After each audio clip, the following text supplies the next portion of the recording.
Escudriñad las Escrituras, a la ley y al testimonio. Si no dijeren conforme a esto, es porque no les ha amanecido. Isaías 8:20. Cuando los hombres no quieren aprender de Dios, cuán colosal se vuelve su locura. Si desprecian la sabiduría que es de lo alto, Dios permite que comprueben su propia ignorancia muy dolorosamente. Cuando el hombre no quiere postrarse delante del Dios Altísimo, inmediatamente se construye un ídolo, hace una imagen de madera o de piedra y se degrada postrándose delante de la obra de sus propias manos. Cuando los hombres no quieren recibir el testimonio de la Escritura con respecto a la creación de Dios, enseguida comienzan a desarrollar teorías que son 1000 veces más ridículas que lo ridículo que pretenden encontrar en el texto bíblico, pues si no quieren aceptar la solución de Dios al problema, Él los deja que busquen otra a tientas, y su propia solución es tan absurda que con la sola excepción de ellos, todo el mundo tiene el suficiente sentido para reírse de lo que dicen. Y cuando los hombres abandonan el libro sagrado de la revelación, amigos míos, ¿a dónde van? Nos enteramos que en la época de Isaías acudían a lugares extraños, pues en el versículo 19 se afirma que preguntaban a los encantadores, a los adivinos que bisbiseaban y murmureaban, sí, consultaban por los vivos a los muertos y se convertían en crédulos seguidores de nigromantes.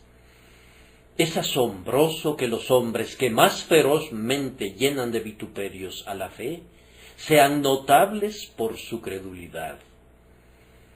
Uno de los mayores incrédulos del mundo, quien se ha autodenominado un libre pensador desde su nacimiento, camina ahora tambaleante hacia su tumba, creyendo en un extremado dislate que hasta un niño podría refutar.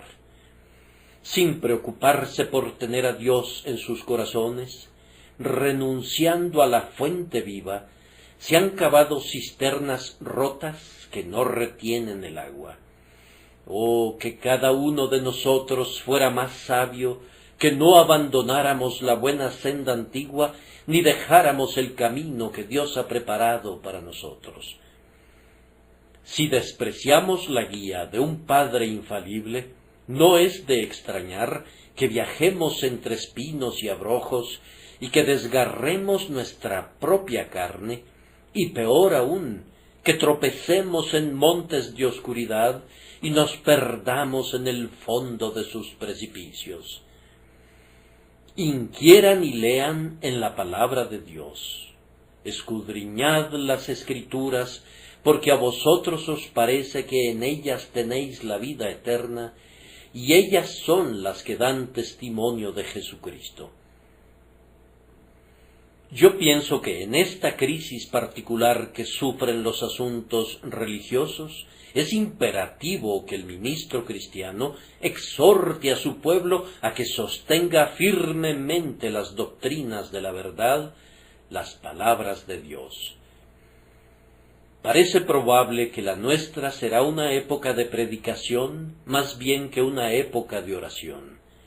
Vemos ahora por todas partes grandes asambleas que se congregan en salones y abadías para escuchar la predicación de la palabra, y es un signo ominoso de los tiempos que estas predicaciones no sólo sean patrocinadas ahora por los ortodoxos, sino aún por aquellos a quienes hemos considerado que son al menos de alguna manera herejes respecto a la antigua fe de la Iglesia protestante. Por tanto, se vuelve algo muy serio, pues es muy probable, y acaso no lo puede ver todo sabio, que cualquiera que se levante ahora, que tenga algunos poderes de oratoria y algunas dotes de elocuencia, será proclive a atraer a la multitud sin importar lo que predique, aunque la palabra que declare sea tan falsa como es verdadera la palabra de Dios, y sea tan contraria al Evangelio como es opuesto al cielo el infierno. No parece probable que en esta época atraiga a una multitud de seguidores, y no es también muy probable que a través de esa caridad espuria que está proliferando ahora entre nosotros, que quisiera amordazar las bocas de honestos recriminadores, nos resulte difícil reprender al impostor cuando surge y nos sea difícil exponer la falsedad, aun cuando sea evidente para nosotros. Estamos ahora tan bien y felizmente compenetrados entre nosotros, y el disconforme y el miembro de la Iglesia establecida se han vuelto ahora tan amigables entre ellos, que tenemos que temer menos los efectos de la intolerancia extrema que los efectos del latitudinarianismo. Tenemos razones ahora para subirnos a la atalaya, no sea que se levanten algunos en medio de nosotros, la espuria progenie de estos felices tiempos de alianza evangélica, que reclamen nuestra caridad mientras predican lo que condenamos de lleno en nuestros corazones. ¿Y qué mejor consejo puede dar el ministro en tiempos como estos? ¿Qué libro podría recomendarles a sus oyentes? ¿Cómo los mantendrá firmes? ¿Dónde está el ancla que les dará para que la arrojen a las rocas? ¿O dónde están las rocas a las cuales tienen que arrojar el ancla? Nuestro texto es una solución a esa pregunta. Se nos proporciona aquí una grandiosa respuesta a la exhortación, a la ley y al testimonio. Si no dijeren conforme a esto, es porque no les ha amanecido. Primero, esta mañana voy a empeñarme en exhortarlos a llevar ciertas cosas a las que tememos que se les añada una importancia supersticiosa, a la ley y al testimonio.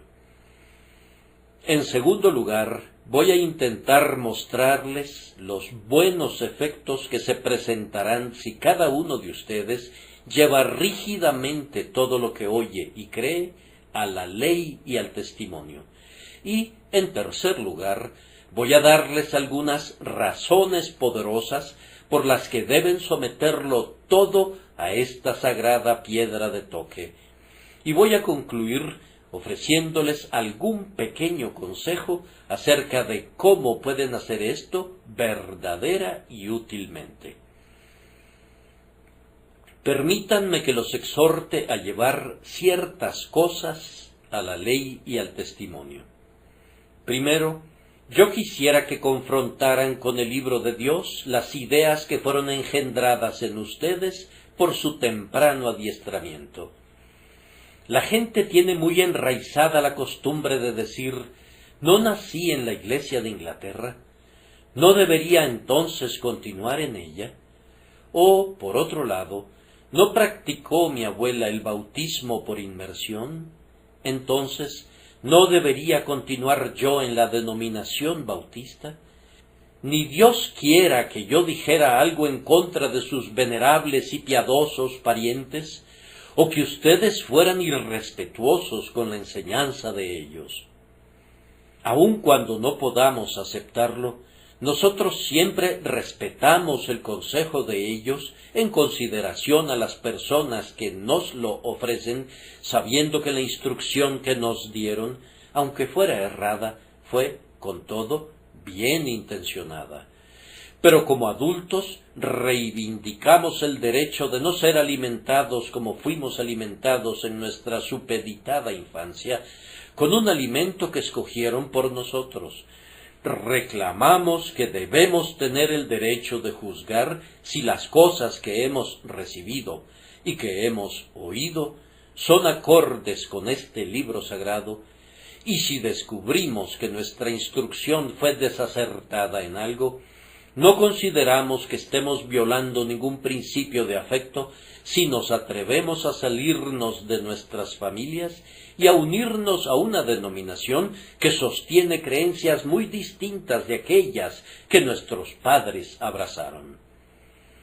Cada uno de nosotros debe recordar que así como Dios ha dado a cada ser humano una cabeza sobre sus hombros, cada individuo está obligado a usar su propia cabeza y no la de su progenitor. Dios le dio un criterio a tu padre, tanto mejor, él juzgó por sí mismo. Él te ha dado un criterio a ti también, entonces juzga también por ti mismo. Con respecto a todo lo que recibiste en tu primera niñez, di: bien, no voy a descartar todo eso con ligereza, pues pudiera ser oro puro, pero al mismo tiempo no lo voy a conservar a ciegas, pues pudiera tratarse de dinero falsificado. Voy a estudiar con detenimiento el libro sagrado y, en la medida de lo posible, voy a empeñarme en librarme de todo prejuicio. Voy a leer la Biblia como si nunca hubiese oído a ningún predicador o nunca hubiese sido instruido por mis progenitores, y voy a esforzarme por descubrir qué dijo Dios, y voy a creer y abrazar lo que Dios dice, sea lo que sea, esperando que por su gracia haya de sentir también su poder en mi propia alma.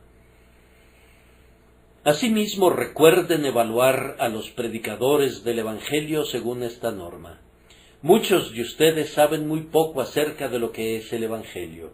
La idea general de la mayoría es que cada uno de nosotros tiene razón, que aunque yo pueda contradecir hoy a otra persona y alguien más pueda contradecirme a mí, todos tenemos razón. Y aunque sea una traición en contra del sentido común creer tal cosa, esa es una idea generalizada. Algunas personas siempre creen lo que dice el predicador más reciente. Si oyeran al hipercalvinista más extremo, al igual que él, aceptarían la plenitud de la doctrina de la reprobación. En caso de que escucharan a la mañana siguiente al más acérrimo arminiano, creerían con él en la más universal de las redenciones y en el más poderoso de los albedríos humanos. Si oyeran después al calvinista genuino que predica que el hombre se ha destruido a sí mismo, pero que en Dios se encuentra su ayuda, tal vez piensen entonces que el hombre se contradice a sí mismo y por una vez se rebelan contra sus maestros. Pero es probable que si oyeran a esa persona otra vez, se reconciliarían fácilmente con las aparentes contradicciones, pues lo que les gusta a ellos es simplemente la presencia del hombre, es simplemente la manera que tiene el hombre de decir las cosas y no lo que dice. Acabo de oír algo semejante con respecto al santo señor Durkheim, el escritor de ese libro encantador sobre el Cantar de Salomón. Si yo hubiera vivido en su tiempo, pienso que no hubiera querido oír jamás a ningún otro predicador. De día y de noche me habría sentado esperando recibir los dulces goteos de sus labios de miel.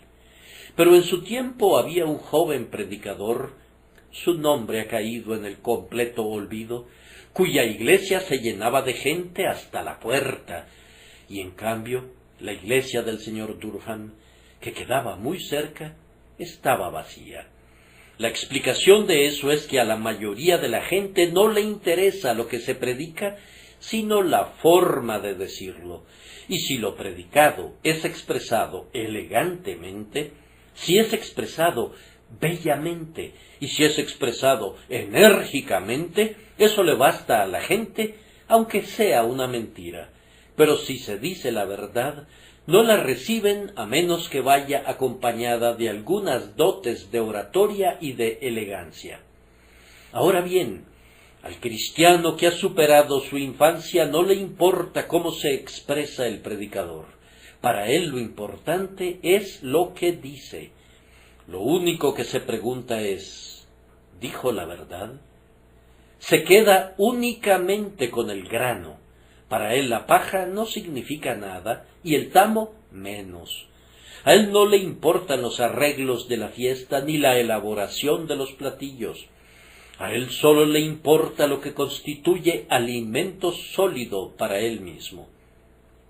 Ahora, mis queridos amigos, cuando subo a este púlpito, yo reclamo el derecho de ser oído, pero no reclamo el derecho de que se me crea, a menos que las palabras que digo sean acordes con el libro sagrado.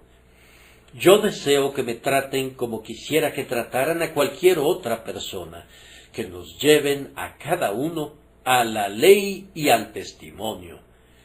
Le doy gracias a Dios porque no tengo necesidad de avergonzarme de mi Biblia.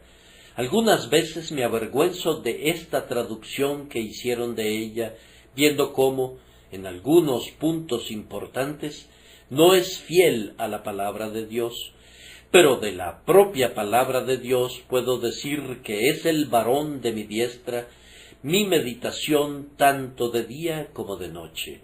Y si hubiese algo que predico que sea contrario a esta palabra, óyenlo en el cielo, escupan sobre ello y desprécienlo. La verdad está aquí. Lo que se les pide que reciban no es lo que yo digo, sino lo que dice mi Dios. Pónganme a mí y pongan a todos mis hermanos en la criba. Échennos a cada uno de nosotros en el fuego. Póngannos en el crisol de la verdad.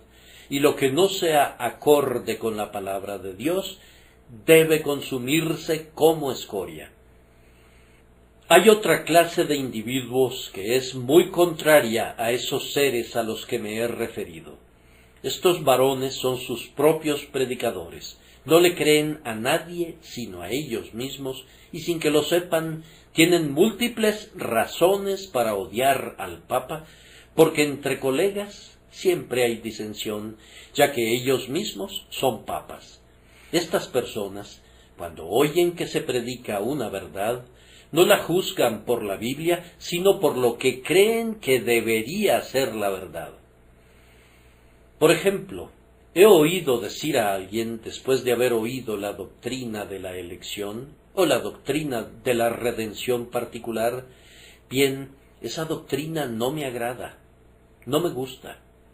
Y luego comienza a blandir una objeción que ha fraguado en su propio yunque, pero sin intentar jamás citar algún texto de la Escritura para refutar a la doctrina.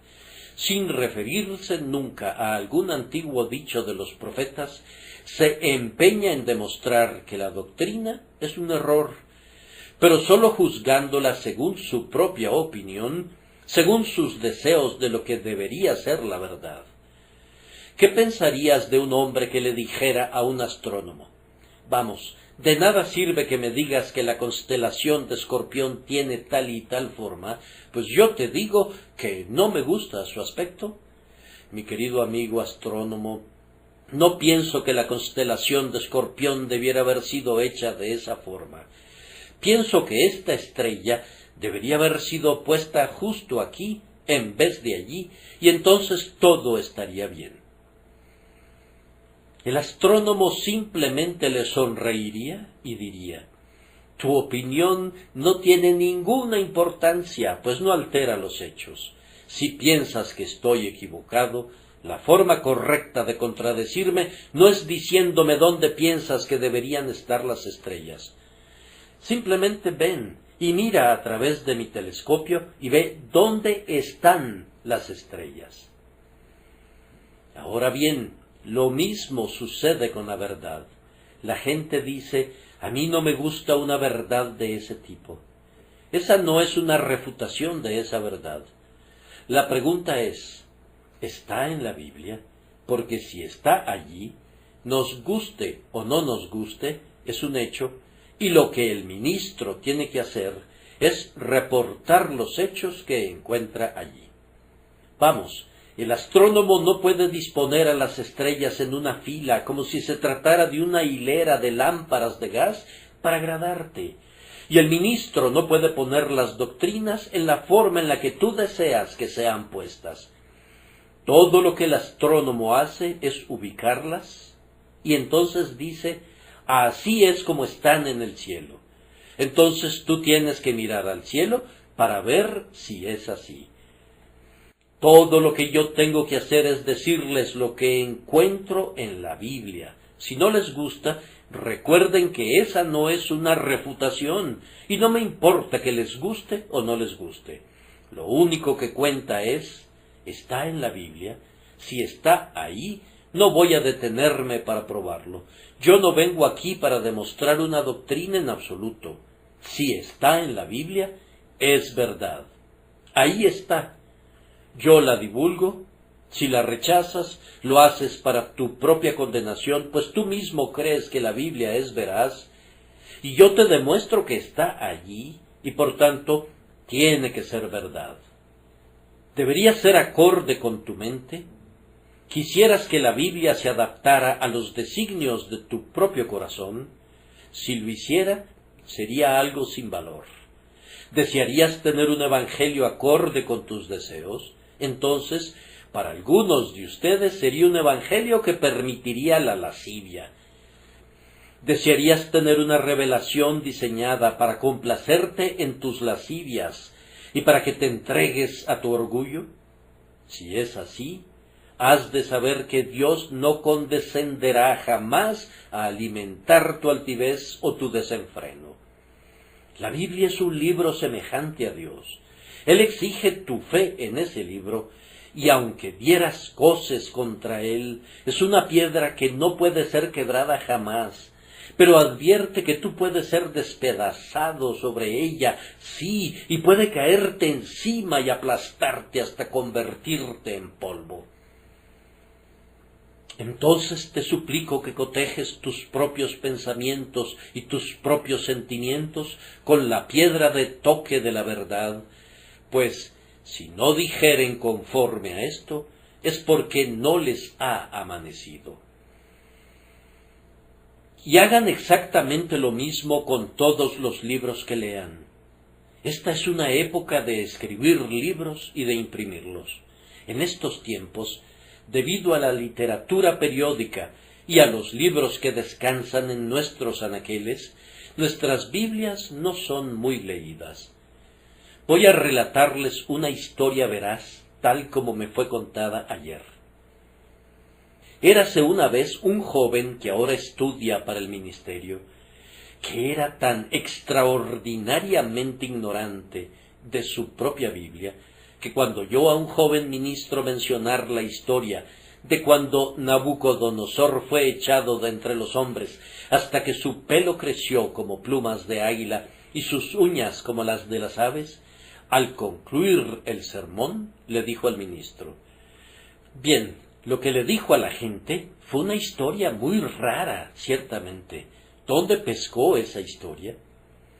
Vamos, le respondió el ministro, ¿no has leído nunca tu Biblia? La puedes encontrar en el libro de Daniel. El joven había leído muchísimas otras cosas, pero nunca había leído toda la Biblia, y sin embargo, iba a ser un maestro de ella. Ahora bien, me temo que esa misma ignorancia es muy prevaleciente en muchas personas.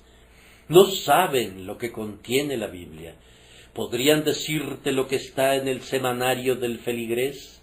¿O en el semanario del cristiano? ¿O en la revista del congregante? ¿O en la revista wesleyana? ¿O en la revista bautista? ¿O en la revista evangélica? Y en todas esas publicaciones. Pero hay una antigua revista, una revista de armas, una revista de riquezas que olvidan leer. Ese es el libro anticuado llamado la Biblia. Ah, dijo alguien que estaba a punto de morir, que había sido un gran experto en los clásicos. Qué bueno hubiera sido que hubiera pasado tanto tiempo leyendo mi Biblia como el que invertí leyendo a Livio. Qué bueno hubiera sido ser tan riguroso en mis reseñas sobre la Santa Escritura como lo fui en las reseñas sobre Horacio. Oh, que fuéramos sabios para asignarle a la Biblia la mayor parte de nuestro tiempo y para continuar leyéndola siempre, tanto de día como de noche, para que fuéramos como árboles plantados junto a corrientes de agua, que dan su fruto en su tiempo. Como ministros del Evangelio, debemos recordar lo que bellamente dijo McCheyne. Pueden estar seguros, dijo, de que es la palabra de Dios, y no el comentario del hombre sobre la palabra de Dios, lo que salva a las almas. Y yo he observado que si alguna vez llegamos a presenciar una conversión, en el 99% de los casos, la conversión es más bien atribuible al texto del sermón o a alguna escritura citada en el sermón que a cualquier comentario del predicador, ya fuera trillado u original. La palabra del Señor es la que rompe los grilletes y libera a los prisioneros.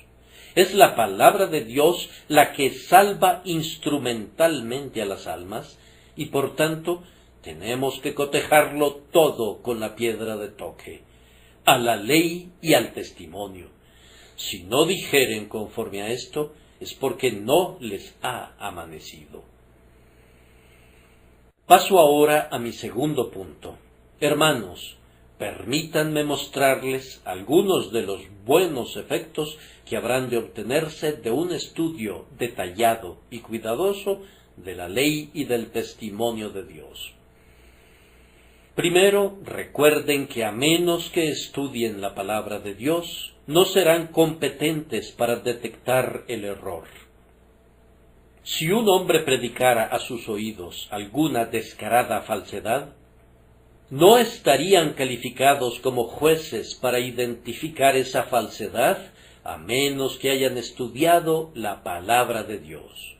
Ni ustedes ni yo estaríamos capacitados para sentarnos como jueces en un tribunal de las cortes superiores de nuestra tierra, porque no estamos familiarizados con las complejidades de la ley. No podríamos citar precedentes, pues no hemos sido instruidos en eso, y así nadie es capaz de juzgar respecto a lo que oye, a menos que sea capaz de citar la Escritura, a menos que entienda la palabra de Dios y sea capaz de percibir y saber lo que significa. Pero oigo que alguien dice que la Biblia es un libro tan difícil que está seguro de que no podría entenderlo nunca. Escúchame bien, amigo. La Biblia es un libro tan claro que quien está dispuesto a entenderlo puede hacerlo. Es tan claro que el que corre puede leerlo, y puede leerlo mientras corre. Sí, es tan claro que entre más sencillo sea el hombre, puede entenderlo mejor. Todo el adiestramiento que un hombre reciba jamás es más bien un obstáculo que un beneficio cuando se pone a leer la palabra por primera vez. El conocimiento puede soltar muchos nudos posteriormente y puede quitar el velo de muchos misterios en tiempos posteriores. Pero hemos oído decir a críticos de mentes profundas que al principio habrían dado todo el mundo si hubieran podido hacer a un lado todo su conocimiento para leer la Biblia sencillamente como el humilde aldeano la lee y creerla como la palabra de Dios sin las objeciones de la crítica. Ustedes saben cómo la señora Beecher Stowe describe al tío Tom leyéndola. No podía leerla rápido, de tal forma que la deletreaba letra por letra y palabra por palabra. Y la Biblia es uno de los libros, dice ella, que siempre gana cuando se lee de esa manera. Ustedes recuerdan cómo la leía él. Que vuestro corazón no se... Y luego se detuvo ante una palabra compleja y por fin la farfulló y era turbe. Creéis en Dios, creed también en mí. Pues bien, la Biblia se torna más dulce cuando uno se detiene un largo tiempo al leerla.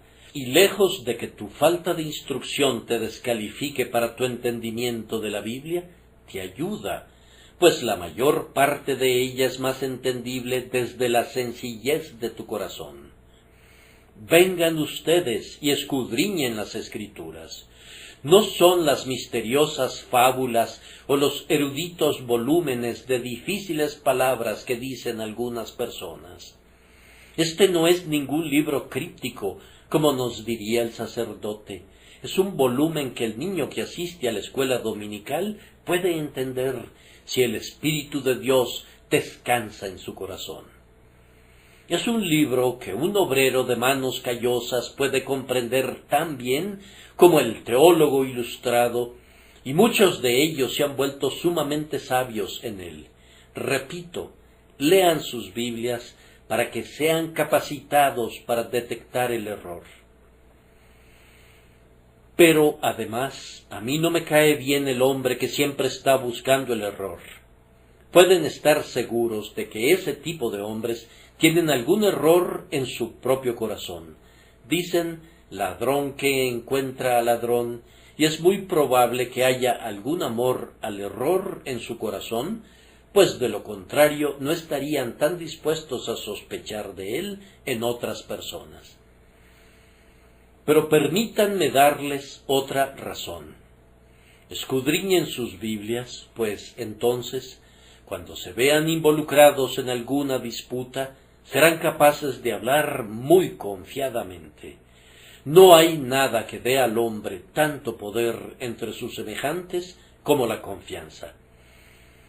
Cuando me contradicen en la conversación con respecto a cualquier convicción que yo exponga, si tengo la Escritura al alcance de mi mano, entonces me río de mi oponente, y aunque él sea muy sabio y haya leído 10 veces más libros de los que yo haya simplemente visto, yo sencillamente le sonrío si puedo citar la Escritura. Entonces estoy confiado, estoy seguro y tengo certeza respecto al asunto, pues Jehová ha dicho así. Es un argumento que nadie puede refutar. Cuando un hombre tiene que hablar de una manera desconfiada, luce como un tonto. Siempre pienso que ciertos ministros elegantes, que tienen miedo de ser llamados dogmáticos y que por tanto proponen el Evangelio como si a duras penas quisieran decir que estaban seguros de que es verdadero, como si lo pensaran, como si casi lo pensaran, con todo, no lo pensaron lo suficiente para decir lo que sabían y más bien dejan que lo decidan sus oyentes. Siempre pienso que al hacerlo demuestran la pequeñez de sus mentes. Dudar pudiera ser algo grande, pero es algo grande no hablar mientras estás dudando y no abrir tu boca hasta que creas, y entonces, cuando abres tu boca para decir algo que sabes que es cierto, te adhieres a ello no como una opinión, sino como un hecho incontrovertible. Nadie hará mucho en medio de sus semejantes hasta que pueda decir confiadamente lo que sabe que ha sido revelado. Ahora, lectores de la Biblia, ustedes pueden alcanzar esta confianza, pero no pueden encontrarla en ninguna otra parte sino a los pies de la Escritura. Si sólo oyen a los ministros, serán inducidos a la duda, pues uno de ellos confundirá lo que su hermano buscaba demostrar. Pero si leen sus Biblias, cuando tengan la palabra legible bajo su propia luz, impresa en sus corazones por el Espíritu Santo, entonces, si todas las formas que los hombres inventan asaltaran tu fe con arte traicionero, tú las llamarías vanidad y mentiras y atarás a tu corazón el Evangelio. Además, escudriñen las Escrituras y sometan todo lo que oigan a esa gran prueba, porque haciéndolo obtendrán una rica cosecha de bendiciones para su propia alma. No creo que haya un solo texto en la Santa Escritura que no haya sido un instrumento de la salvación de un alma. Ahora bien, quien camina entre hombres sabios será sabio, y quien camina en medio de los hombres sabios que escribieron la Santa Escritura, tiene al menos la más alta probabilidad de ser hecho sabio para salvación. Si yo deseara ponerme en el lugar ideal para que el Señor se reúna conmigo, yo preferiría la casa de oración, pues es en la predicación que la palabra es más bendecida. Con todo, desearía igualmente la lectura de las Escrituras, pues puedo hacer una pausa en cada versículo y decir: este versículo fue bendecido para muchas almas, entonces, ¿por qué no habría de ser bendecido para mí? Por lo menos estoy junto al estanque de Betesda, voy caminando en medio de sus pórticos, y quién sabe si el ángel agitará el estanque de la palabra mientras yazgo impotente a uno de sus costados en espera de la bendición. Sí, es tan grande la verdad de que Dios ha bendecido cada palabra de la Escritura, que yo recuerdo una asombrosa anécdota sobre la conversión de un hombre gracias a un pasaje de la Escritura que no parecía apropiado para un propósito semejante. Ustedes conocen aquel capítulo de Génesis, ese capítulo muy opaco en donde leemos: fueron, pues, todos los días de Matusalén 969 años, y murió. Y fulano de tal vivió tantos años, y murió. Nos hemos enterado de que una vez fue leído en público, y un hombre que escuchaba esa lectura, al oír la frecuente repetición de «y murió», pensó: «Ah, y yo me voy a morir». Y fue la primera nota de advertencia que penetró en su conciencia cauterizada, y fue el instrumento de Dios para llevarlo a Jesús. Ahora, lean las Escrituras por esta razón. Si desean la salvación, y si están anhelando vivamente la misericordia, si sienten su pecado y necesitan la salvación, vengan a este mar de amor, a este tesoro de luz, a este guardarropa de suntuosos trajes, a esta fuente de bienaventuranza. Vengan ustedes y vean cómo son suplidas sus necesidades por medio de la plenitud de las riquezas de Jesús, quien es presentado claramente en esta palabra entre vosotros como crucificado. Y ahora, tan brevemente como me sea posible, permítanme exhortarlos nuevamente a una constante y perpetua lectura de la palabra de Dios, no sólo por las razones expuestas hasta ahora, sino por otras más importantes. Han salido muchos falsos profetas en el mundo. Yo les suplico, entonces, si no quieren ser engañados, que sean diligentes en el estudio de la palabra de Dios. Según nos informa el doctor Livingstone, en ciertos tramos de sus viajes, sus guías eran tan ignorantes o estaban tan decididos a engañarlo que habría sido mucho mejor viajar sin ellos que con ellos.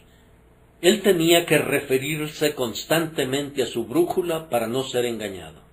Ahora, yo no diría alguna cosa dura si no creyera que es verdad, pero yo pienso solemnemente que hay algunos supuestos maestros de la palabra que son ya sea ignorantes de las cosas espirituales en sus propios corazones, o están tan resueltos a predicar cualquier cosa menos a Cristo, que podrías estar mejor sin ellos que con ellos, y por eso tienen una absoluta necesidad de referirse perpetuamente a esta grandiosa brújula mediante la cual únicamente pueden encauzar su camino.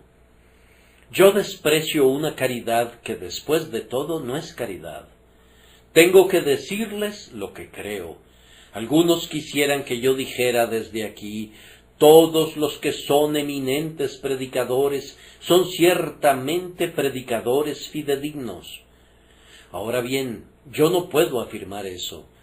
Cuando oigo que un hombre predica la doctrina de la justificación solo por la fe, por medio de los méritos de Cristo, yo le extiendo mi mano y lo llamo mi hermano, porque está en lo correcto en cuanto a lo esencial. Pero al hacer esto, estoy muy lejos de aprobar muchas de sus otras convicciones. Pudiera ser que él niegue el poder eficaz del Espíritu en la conversión.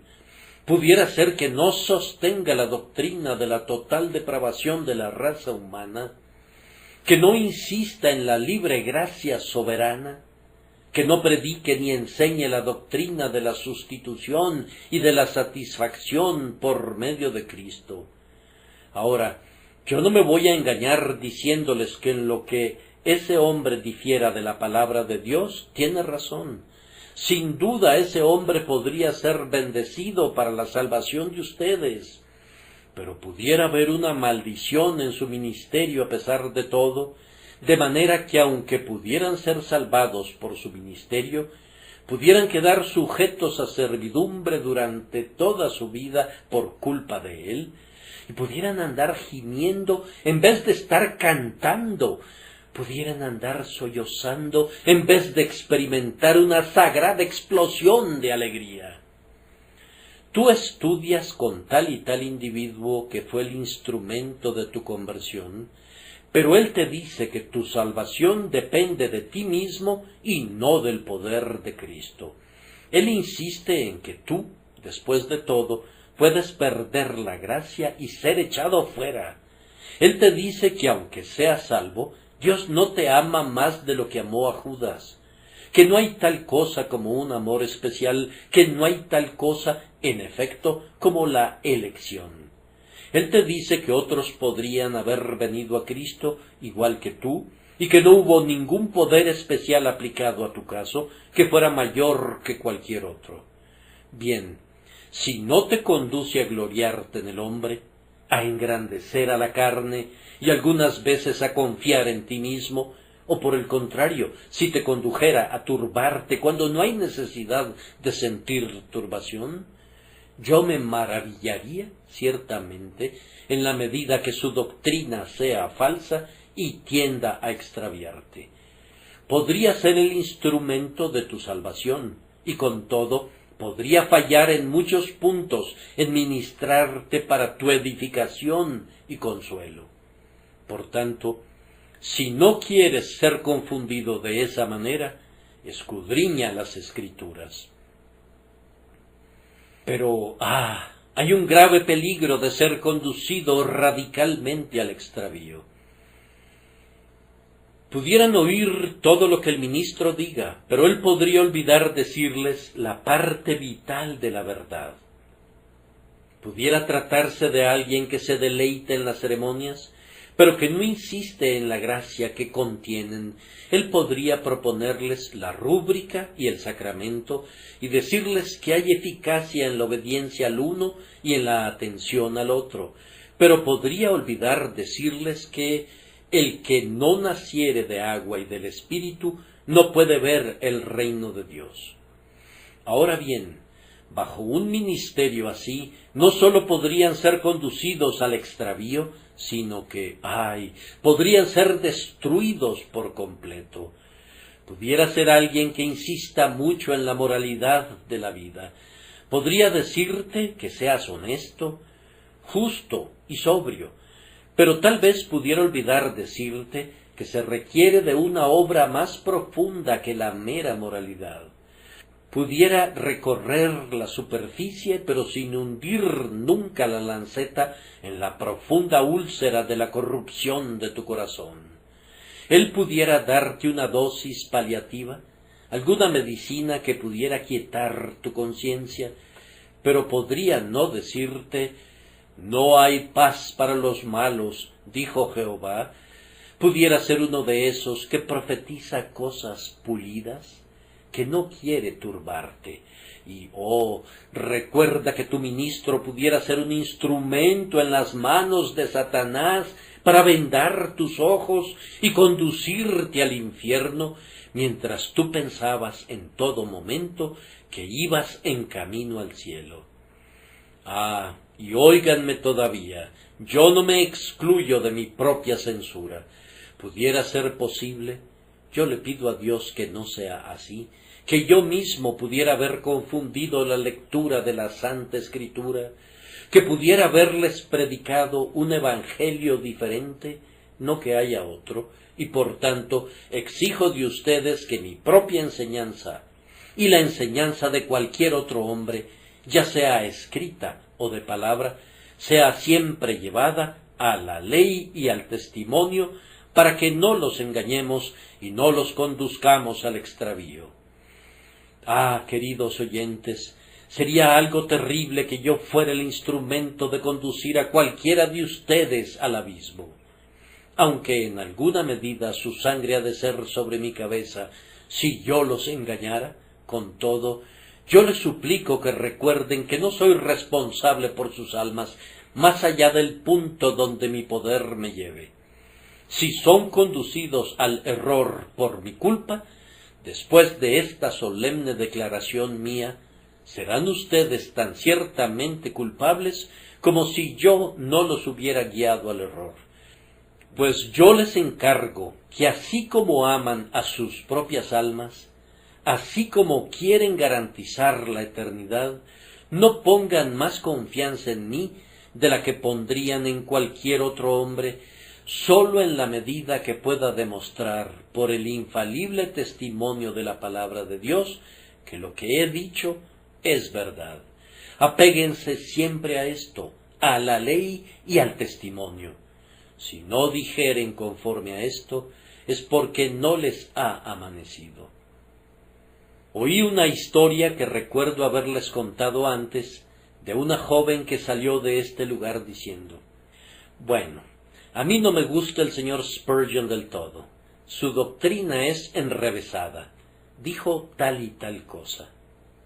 Y luego la joven citó un texto de la Biblia como algo muy perverso que yo había dicho, algo acerca de que el alfarero tiene poder sobre la arcilla. Entonces la amiga que estaba con ella le dijo: fue Pablo quien dijo eso, no el señor Spurgeon. Ah, respondió ella, yo pienso que el apóstol Pablo también era enrevesado. Pues bien, nos alegra mucho incurrir en una censura de ese tipo, y no voy a objetar del todo si acompaño a Pablo donde quiera que él vaya. Pero les suplicamos que acudan a sus Biblias y vean si es así. Algunos padres cristianos tienen una muy buena costumbre. Cuando los niños y las niñas regresan a casa, les preguntan: bien, ¿cuál fue el texto? Y entonces el padre quiere que repitan lo que el ministro les dijo. Y aún el más pequeñito sabe algo, y dice una cosa u otra que el ministro mencionó desde el púlpito. Entonces el padre busca en su Biblia para ver si esas cosas son así. Luego procura explicarles las cosas difíciles, de manera que se vuelven como esas nobles personas de Berea, que eran más nobles que los que estaban en Tesalónica, porque escudriñaban las Escrituras para ver si estas cosas eran así. Y ahora voy a mencionar simplemente una o dos peculiaridades en lo que siempre les he predicado a ustedes, peculiaridades que yo quisiera que investigaran ansiosamente. Pues bien, no acepten de mí nada de segunda mano, antes bien cotejen todo con la palabra escrita. Yo creo y enseño que todos los hombres por naturaleza están perdidos por la caída de Adán. Vean si eso es cierto o no. Yo sostengo que los hombres se han descarriado tanto que nadie quiere ni puede venir a Cristo a menos que el Padre lo traiga. Si estoy mal, descúbranme. Yo creo que antes de todos los mundos, Dios escogió para sí a los miembros de un pueblo que nadie puede contar, por quienes el Salvador murió, a quienes les es dado el Espíritu Santo y quienes serán infaliblemente salvos. Pudiera ser que no les guste esa doctrina, no me importa. Vean si está en la Biblia, vean si declara que somos elegidos según la presciencia de Dios Padre, y así sucesivamente. Yo creo que cada hijo elegido de Dios tiene que ser sacado muy ciertamente de las ruinas de la caída por la gracia que convierte, y que muy seguramente será guardado por el poder de Dios mediante la fe para alcanzar la salvación más allá del peligro de perderse para siempre. Si estoy mal en eso, saquen sus Biblias y refútenme en sus propias casas. Yo sostengo que es un hecho que todo hombre que es convertido llevará una vida santa y con todo, al mismo tiempo no pondrá ninguna dependencia en su vida santa, sino que confiará únicamente en la sangre y en la justicia de Jesucristo. Y yo sostengo que todo hombre que cree tiene el deber de ser sumergido en el bautismo. Yo sostengo que el bautismo infantil es una mentira y una herejía, pero yo reclamo respecto a esa grandiosa ordenanza de Dios, el bautismo de los creyentes, que pase por el examen de la Escritura. Yo sostengo que nadie, sino sólo los creyentes, deben ser bautizados por inmersión, y que todos los creyentes tienen el deber de ser sumergidos. Si estoy mal, no se hable más, no me crean, pero si tengo razón, obedezcan a la palabra con reverencia. Yo no tolero el error incluso en puntos que algunos individuos consideran nimios, pues un grano de verdad es un diamante y un grano de error pudiera tener serias consecuencias para nosotros, para nuestro perjuicio y aflicción. Yo sostengo, entonces, que sólo los creyentes tienen derecho a participar en la cena del Señor, que es indebido dar la cena del Señor indiscriminadamente a todos, y que sólo los cristianos tienen un derecho ya sea a las doctrinas, a los beneficios o a las ordenanzas de la casa de Dios. Si estas cosas no son así, condénenme como quieran. Pero si la Biblia está conmigo, su condenación no sirve de nada. Y ahora exhorto a los presentes a que lean sus Biblias por una cosa. Lean sus Biblias para saber lo que dice la Biblia respecto a ustedes. Y cuando pasen las páginas, algunos de ustedes encontrarán que la Biblia dice: porque en hiel de amargura y en prisión de maldad veo que estás. Si eso les asusta, pasen a otra página y lean este versículo: venid a mí todos los que estáis trabajados y cargados, y yo os haré descansar. Y cuando hayan leído eso, vayan a otra página y lean: justificados pues por la fe, tenemos paz para con Dios por medio de nuestro Señor Jesucristo. Les ruego que no se aparten de sus Biblias hasta que el polvo de ellas los condene. Más bien, sáquenlas, pónganse de rodillas, pidan el espíritu de la divina enseñanza y pasen estas páginas en una búsqueda diligente y vean si pueden encontrar allí la salvación de sus almas a través de nuestro Señor Jesucristo. Que la bendición de Dios sea con ustedes al hacerlo, por medio de Jesucristo. Amén.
steady like the ocean tide. Secrets linger in the breeze.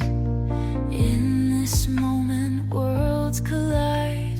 Feel the rhythm set you free. Let the moonlight guide our way through the silence of the night. In your eyes where dreams sway, we'll find our truth, take flight. Footsteps tracing